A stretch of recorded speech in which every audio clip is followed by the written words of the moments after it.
네, 오늘도 보아스 인사로 시작하겠습니다. 하나님께서 여러분들과 함께하기를 바랍니다.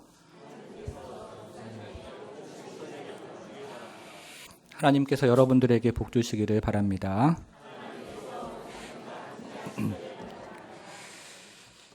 네, 일단은 백인들이 아프리카에 가서 보석을 찾기를 원했습니다. 그런데 오랫동안 아프리카를 돌아다녔지만 보석을 찾을 수가 없었습니다. 그래서 백인들은 본국으로 돌아오는 길에 어떤 동네에 들렸는데 그 동네 아이들의 길거리에서 반짝이는 돌을 가지고 노는 것을 보았습니다. 그런데 아이들이 가지고 노는 돌이 다이아몬드 원석이었는데요.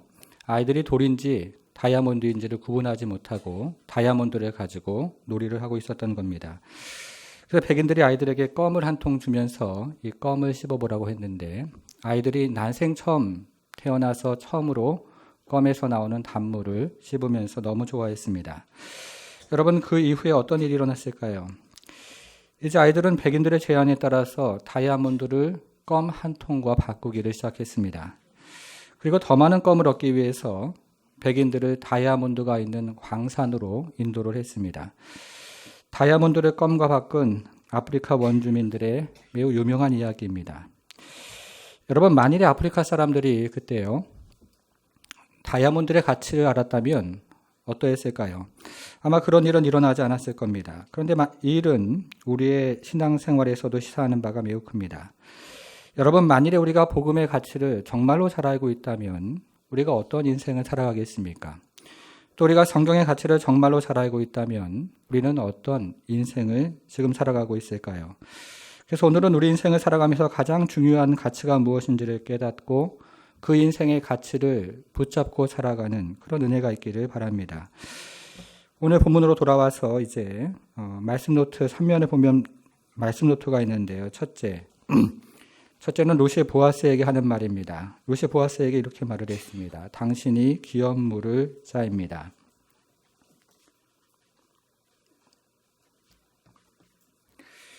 우리는 지난 시간에 나오미가 룻에게 타작마당으로 내려가서 보아스를 만나라는 이야기를 함께 생각해 보았습니다. 그러면 룻이 타작마당으로 내려가서 이제 어떻게 보아스를 만나고 있을까요? 오늘 본문을 시작하는 6절과 7절 같이 한번 읽어보겠습니다. 6절, 7절 같이 읽겠습니다. 시작. 그가 타작마당으로 내려가서 시어머니의 명령대로 다 하니라. 보아스가 먹고 마시고 마음이 즐거워 가서 곡식 단 더미의 끝에 눕는지라. 룻이 가만히 가서 그의 발치 이불을 들고 거기 누웠더라. 이제 보아스와 일꾼들은 보리타작을 다 마치고 먹고 마심이 흥겨운 잔치를 벌이는 동안에 즐거운 마음이 들었습니다. 그리고 얼마 후에 일꾼들은 타작마당에서 잠을 자기를 시작했고 보아스는 타작마당에서 떨어진 타작 곡식 더미 끝에서 잠을 자기를 시작했습니다. 그리고 이것을 가만히 보고 있던 룻은 이제 보아스에게 가만히 다가가서 그의 발치 이불을 들고 그 자리에 누웠습니다. 여러분, 얼마의 시간이 흘렀을까요? 이제 자정 무렵이 되었고 잠을 자고 있던 보아스가 인기척을 느끼고 깜짝 놀라서 잠에서 깨었습니다.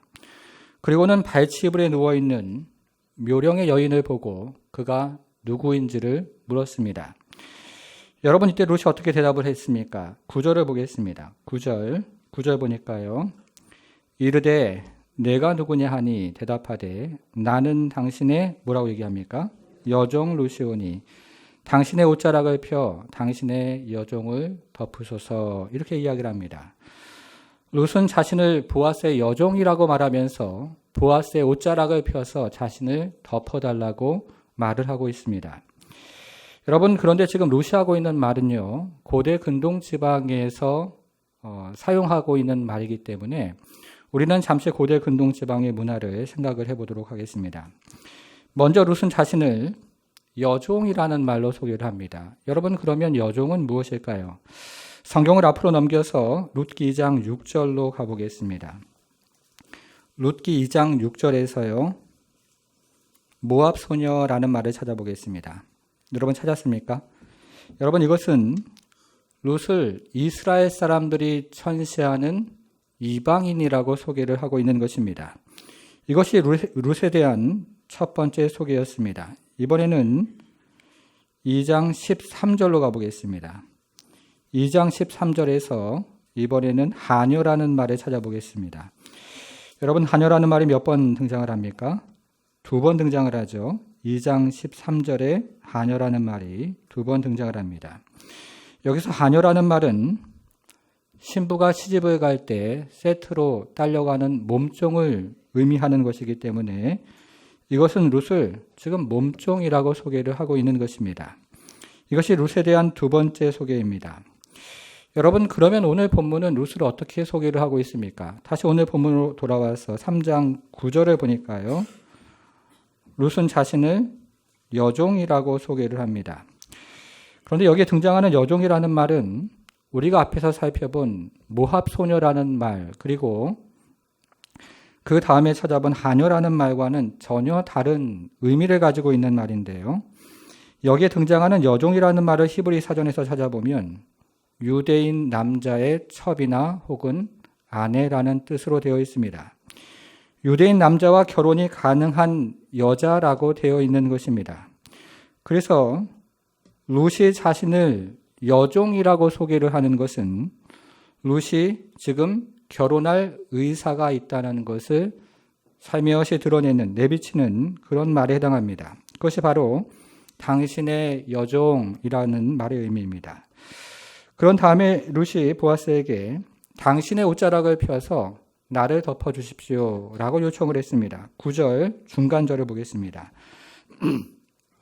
당신의 옷자락을 펴 당신의 여종을 덮으소서, 이렇게 말을 하고 있습니다.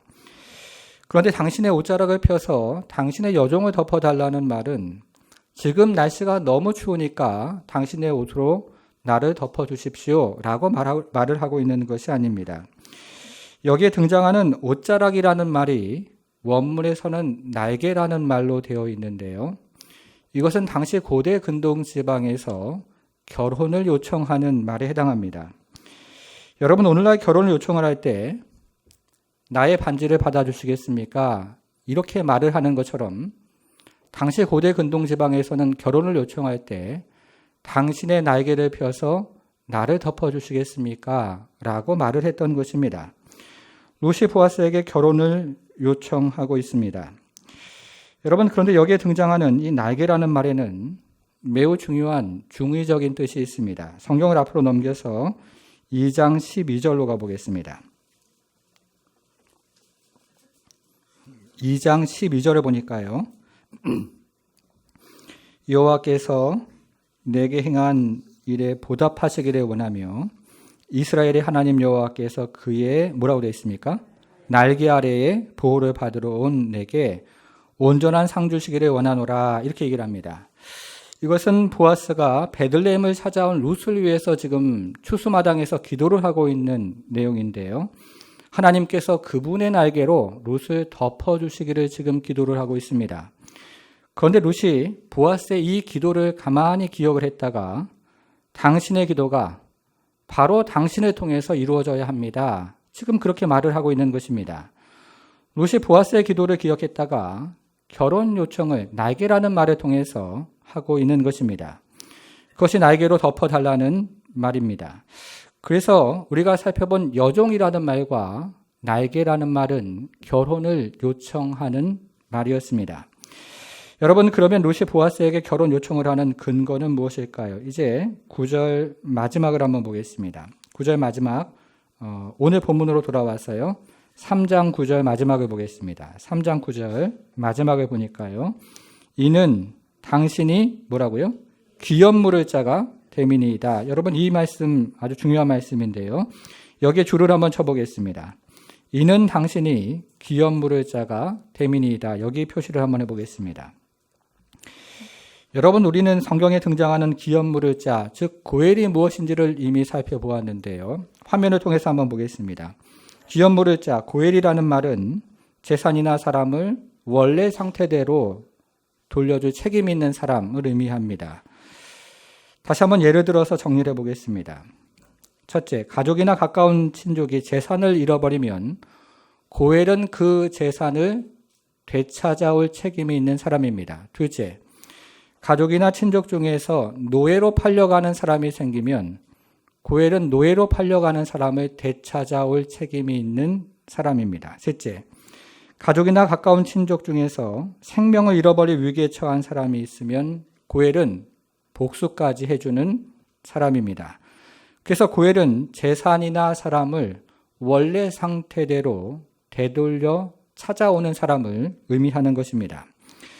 그런데 룻기에서 기업을 물은다는 말에는 한 가지 의미가 더 있다고 말씀을 드렸습니다. 네 번째에 해당하는데요. 가까운 가족이나 친척 중에서 과부가 발생을 하면 고엘은 그 여인을 자신의 아내로 맞이해서 자손을 낳아서 그 가문을 이어줄 책임이 있는 사람이었습니다. 그런데 보아스가 나오미에 가까운 기업물을 자였기 때문에 룻이 보아스에게 기업 물을 책임을 지어 주십시오라고 그렇게 요청을 하고 있는 것입니다. 여러분, 이 장면을 다시 한번 생각을 한번 해보겠습니다. 여러분, 그러면 룻이 지금 어떤 부담감, 위험 부담을 가지고 보아스에게 기업 물을 자가 되어달라고 지금 요청을 하고 있는 것일까요?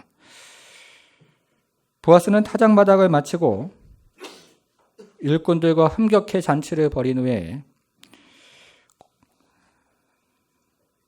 타작곡식을 쌓아놓은 끝에 가서 곤하게 잠을 자고 있다가 인기척이 때문에 잠에서 깨어났습니다.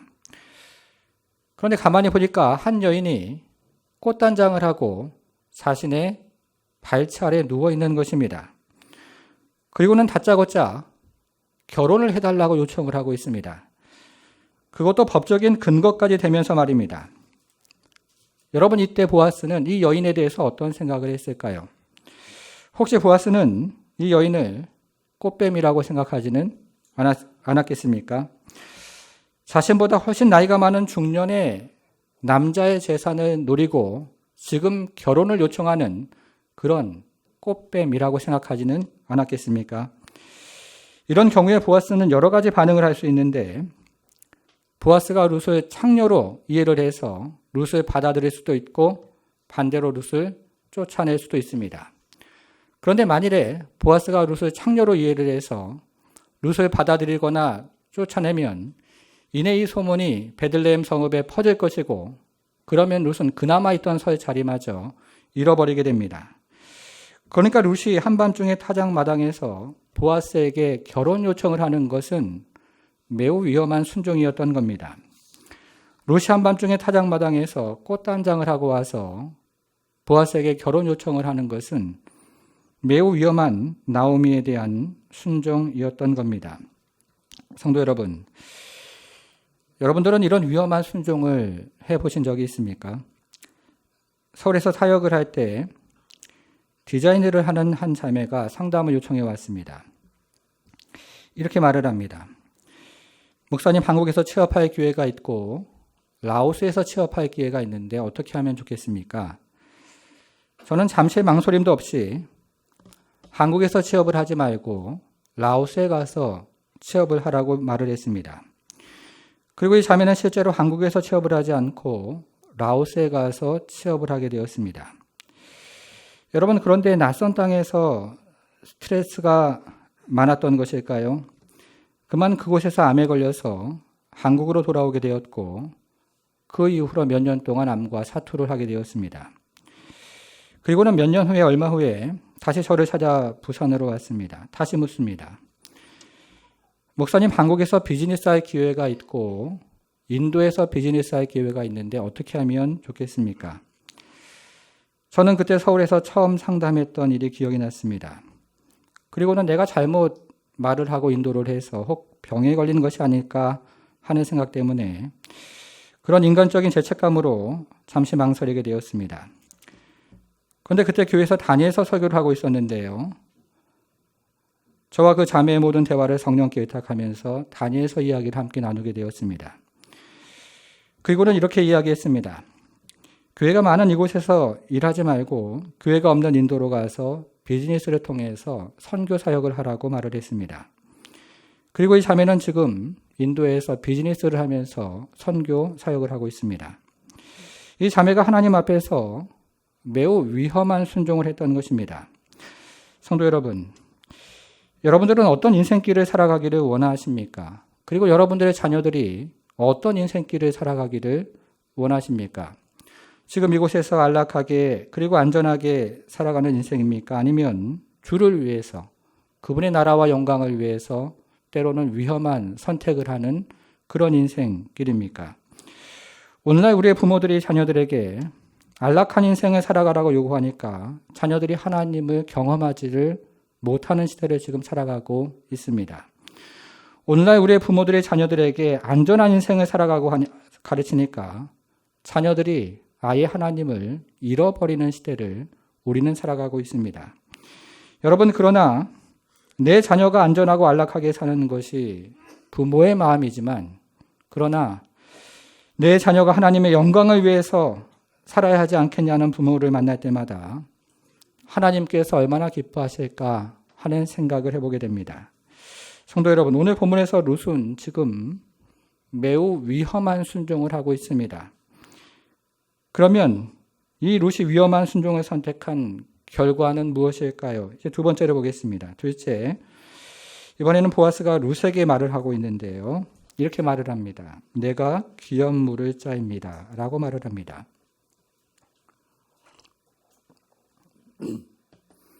우리는 앞에서 룻이 보아스에게 결혼을 요청하는 것을 살펴보았습니다. 그러자 룻이 이제 대답을 합니다. 10절을 같이 한번 읽어보겠습니다. 10절이요. 같이 한번 읽습니다. 시작. 그가 이르되 내 딸아 여호와께서 내게 복 주시기를 원하노라. 내게 가난한 자를 구하건 젊은 자를 따르지 아니하였으니 내가 베푸인 이내가 처음보다 나중이 더하도다. 여기에 이내라는 말이 등장을 하는데요. 처음 이내라는 말도 등장을 하고 나중 이내라는 말도 등장을 합니다. 여러분, 그러면 보아스가 말하는 처음 이내는 무엇일까요? 보아스가 말하는 처음 이내는 룻이 나오미의 고통을 위해서 자신의 인생을 내려놓은 것을 의미합니다. 그래서 룻이 나오미의 고통을 위해서 자신의 부모와 고향을 떠나 베들레헴까지 따라온 것을 말하는 것입니다. 그것이 보아스가 말하는 처음 인해입니다. 그러면 보아스가 말하는 나중 인해는 무엇이겠습니까? 당시 이스라엘에는 계대 결혼이라는 율법이 있었는데요. 이 율법에 의하면 어떤 여인이 과부가 되면 그 여인은 죽은 남편의 형제나 가까운 친족과 결혼을 해야 했습니다. 그런데 이 같은 계대 결혼의 율법은 의무 상황이 아니었습니다. 강제성이 없었다는 뜻입니다. 그래서 룻은 이 베들레헴에 있는 가난한 젊은이나 혹은 부자 젊은이들과 마음대로 결혼을 할 수 있는 사람이었습니다. 그런데 룻이 베들레헴에 있는 젊은 사람과 결혼을 하지 않고 지금 나이가 있는 보아스에게 결혼을 요청을 하고 있는 겁니다. 여러분, 그러면 룻이 젊은 자와 결혼을 하지 않고 보아스에게, 나이가 있는 사람에게 지금 결혼 요청을 하고 있는 이유가 무엇일까요? 그 이유는 바로 전적으로 시어머니 나오미 때문이었습니다. 룻이 보아스와의 결혼을 통해서 시어머니에게 지금 항구적인 안식처를 제공해 주기를 원했던 것입니다. 이것이 보아스가 말하는 나중 인해에 해당하는 말입니다. 그래서 보아스는 룻의 나중 인해가 룻의 처음 인해보다 크다, 이렇게 이야기를 하고 있습니다. 여러분, 그러면 룻의 결혼 요청에 대해서 보아스가 하는 대답은 무엇일까요? 이제 11절을 한번 보겠습니다. 11절. 그리고 이제 내 딸아 두려워하지 말라. 내가 내 말대로 내게 다 뭐라고 되어 있습니까? 행하리라. 보아스는 룻의 결혼 요청에 대해서 흔쾌히 승낙을 하고 있습니다. 그리고 이렇게 말을 이어갑니다. 11절 계속 한번 보겠습니다. 내가 뭐라고 되어 있습니까? 현숙한 여자인 줄을 나의 성읍 백성이 다 아느니라. 보아스는 룻을 현숙한 여자라고 이야기를 하고 있는데요. 여러분들이 아시는 것처럼 이 현숙한 여자라는 말은 잠언에 주로 등장하는 말입니다. 잠언에서는 현숙한 여자를 어떤 의미로 사용하고 있냐면, 첫째는 가정을 믿음으로 세우는 여자, 그리고 둘째는 공동체를 믿음으로 세우는 여자를 의미합니다. 그래서 성경에서 현숙한 여자라고 이야기하는 것은 남편에게 신앙적인 좋은 영향력을 끼치고 그리고 교회 공동체에게 신앙적인 좋은 영향력을 끼치는 여자를 현숙한 여자다 이렇게 이야기를 하고 있는 것입니다. 바로 우리 권사님들과 그리고 집사님들과 같은 분들을 이야기하고 있습니다. 여러분 그런데 지금 보아스가 룻을 현숙한 여자라고 부를 때 여기에는 또 다른 의미가 있는데요. 성경을 앞으로 넘겨서 룻기 2장 1절로 가보겠습니다. 룻기 2장 1절.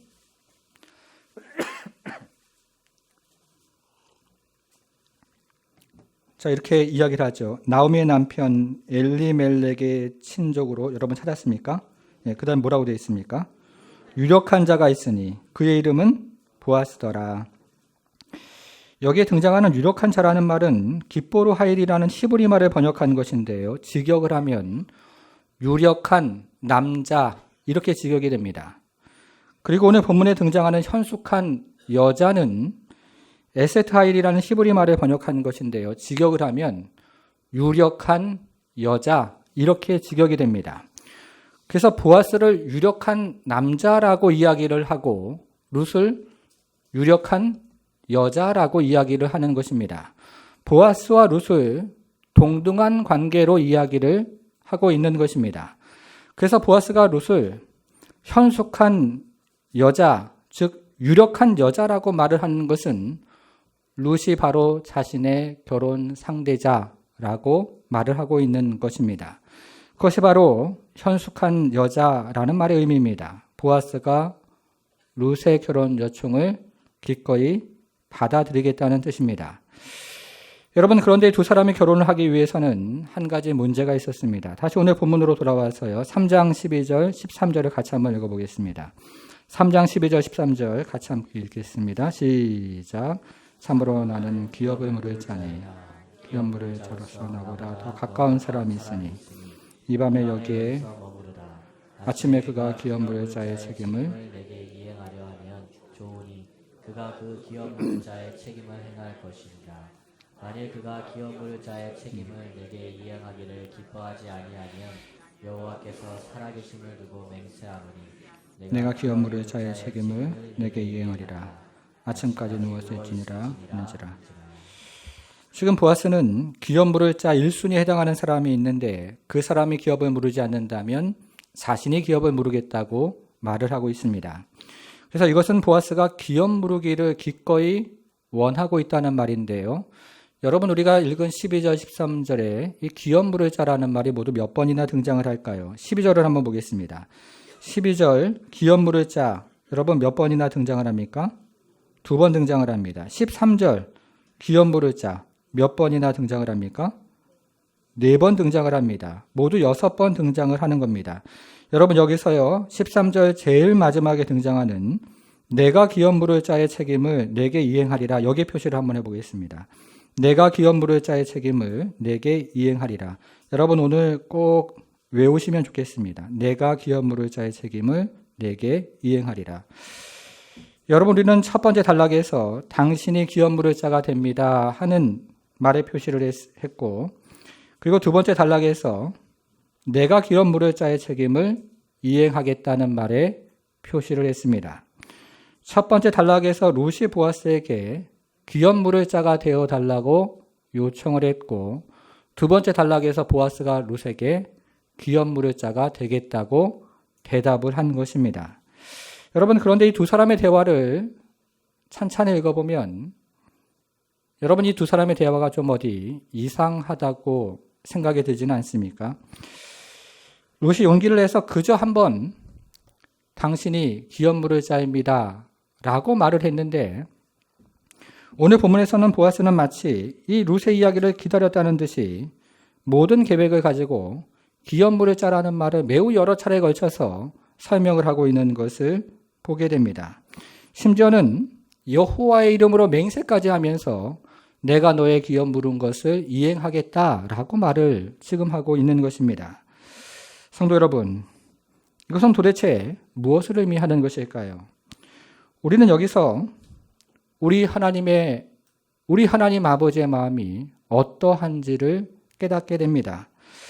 사랑하는 성도 여러분, 이제 한 해가 얼마 남지 않았는데요. 지금 여러분들은 어떤 기도 제목을 가지고 기도를 하고 계십니까? 제가 서울에서 청년부 사역을 할 때는 청년들의 비전과 그리고 결혼에 대해서 많이 기도를 했는데 지금 부산에서는 교회와 성도들을 위해서 기도를 하고 있습니다.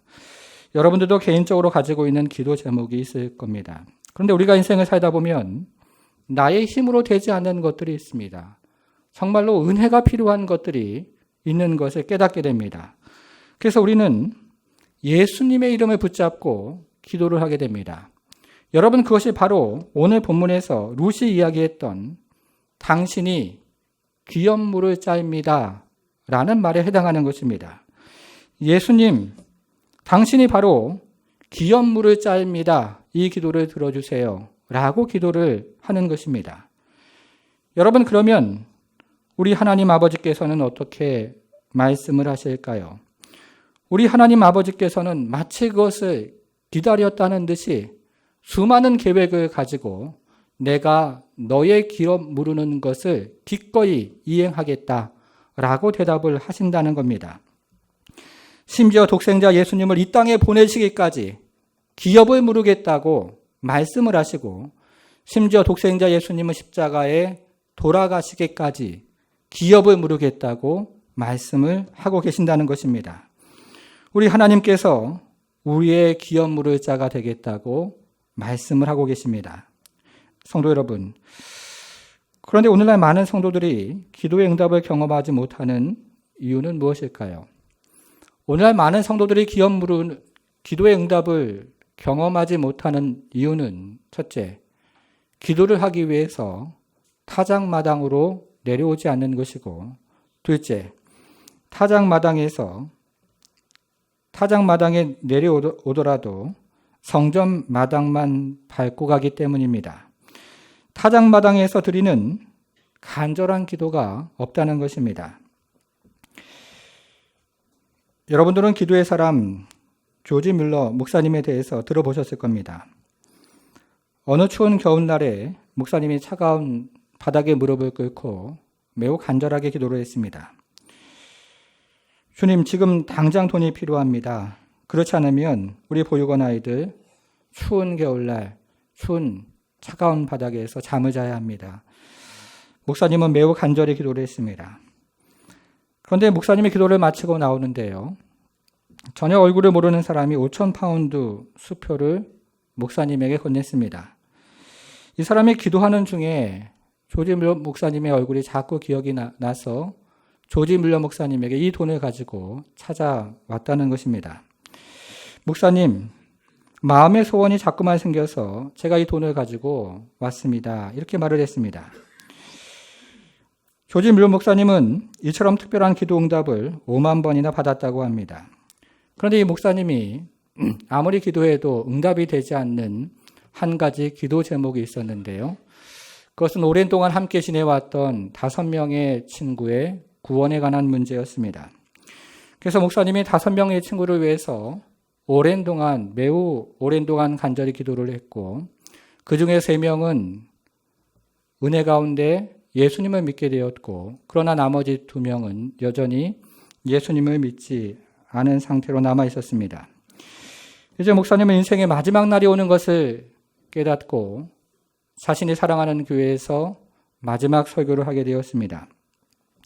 그런데 마침 그때 목사님이 마지막 설교를 하는 바로 그날, 안 믿는 친구 중에 한 사람이 우연히 그곳에 참석을 했다가 회개를 하고 예수님을 나의 주 그리스도로 영접을 하는 놀라운 일이 일어났습니다. 그러나 목사님은 나머지 한 친구의 구원을 보지 못하고 이 세상을 떠나게 되었습니다. 그런데 마지막까지 예수를 믿지 않았던 친구가 목사님의 죽음 소식과 그리고 목사님께서 52년 동안 그 친구를 위해서 기도했다는 이야기를 듣고 예수님을 영접을 하게 되었습니다. 그리고 그 친구는 영국 전역을 돌아다니면서 이렇게 간증을 했습니다. 조지 뮬러 목사님의 기도는 모두 응답이 되었습니다. 그리고 제가 바로 그 마지막 기도의 응답입니다. 사랑하는 성도 여러분, 타작마당으로 내려와서 귀염 물을 자가 되시는 예수님 이름을 붙잡고 하는 기도는 땅에 떨어지지 않습니다. 타작마당으로 내려와서 기업물을 짜가 되시는 예수님의 이름으로 기도하는 기도에는 응답이 있는 것입니다. 우리 성도들이 예수님의 이름을 붙잡고 기도할 때 응답을 경험하는 모든 성도가 되기를 바랍니다. 짧게 적용을 한번 해보겠습니다. 조지 밀러 목사님의 전기를 읽으면 목사님은 회심한 후 70년 동안 기도 생활을 했는데요. 하루에 2번, 1년에 700번의 기도 응답을 받고 이 같은 목사님의 기도 응답에 대한 기록이 3000페이지에 걸쳐서 기록이 되어 있습니다. 여러분 어떻게 하면 조지 밀러 목사님처럼 응답을 받을 수 있을까요? 목사님이 밝히는 비결은 매우 특별한 것이 아니라 하나님의 뜻을 바르게 깨닫고 그리고 그것을 기뻐하면서 기도하고 실천하는 것이라고 대답을 합니다. 여러분 이것은 오늘날을 살아가는 성도들도 마찬가지입니다. 오늘 본문은 타작마당에서 룻이 드리는 기도입니다. 그런데 룻의 기도가 이루어지는 데는 한 가지 문제가 있었습니다. 보아스가 기업물을 짜가 맞는데요. 보아스보다 더 가까운 기업물을 짜가 있었던 것입니다. 그래서 보아스는 율법이 정한 순서에 따라서 기업을 물으겠다고 지금 말을 하고 있습니다. 보아스가 당시 이스라엘 공동체가 가지고 있었던 율법을 통해서 하나님의 뜻을 분별하기를 원했던 것입니다. 여러분 그런데 우리가 지금 살펴보는 룻기 시대적인 배경이 되는 사사 시대의 특징이 무엇일까요? 여호와 하나님을 왕으로 인정하지 않아서 자기 마음대로 살아가는, 자기 뜻대로 살아가는 그런 시대였습니다. 그래서 자신의 생각과 공동체의 법이 충돌하면 공동체의 법을 무시하고 자신의 생각을 따랐던 시대였던 것입니다. 여러분 이런 시대를 살아가면서 기업물을 짜의 순서를 따지는 것이 뭐가 그리 중요한 것일까요? 그러나 보아스의 마음 가운데는 하나님이 있었기 때문에 보아스는 자신의 생각과 공동체의 법이 충돌을 할 때 자신의 생각을 내려놓고 공동체의 법을 통해서 하나님의 뜻을 이루기를 원했던 것입니다. 그래서 보아스는 룻을 사랑하면 사랑할수록 율법을 통해서 하나님의 뜻을 분별하기를 원했고 룻과 결혼하기를 원하면 원할수록 하나님의 뜻인 율법을 통해서 하나님의 뜻을 분별하기를 원했던 것입니다. 그래서 하나님께서는 이 보아스의 마음을 기억하고 보아스에게 커다란 축복을 주셨던 것입니다. 사랑하는 성도 여러분, 우리는 어떻게 기도 응답을 받을 수 있겠습니까? 첫째,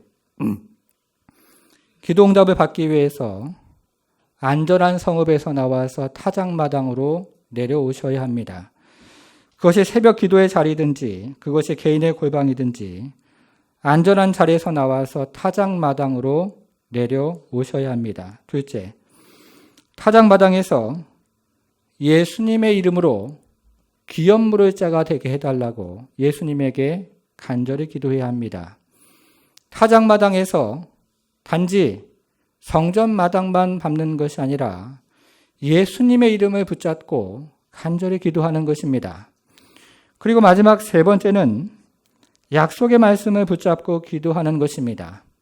오늘 본문을 보니까 하나님께서 기업물을 짜가 되어주신다고 약속을 하셨는데 내가 그 말씀, 하나님께서 하신 말씀 붙잡고 기도하오니 하나님께서 이 말씀을 따라 나의 기도 제목에 응답하여 주옵소서 하고 간절히 기도하는 것입니다. 사랑하는 성도 여러분, 바라기는 이 예배의 자리가 타작마당의 자리가 되어서 예수님의 이름을 붙잡고 간절히 기도하는 우리 성도들마다 기도의 응답이 있어서 참으로 하나님의 뜻을 이루고 하나님을 영화롭게 하는 모든 성도가 되기를 주님의 이름으로 간절히 축원합니다.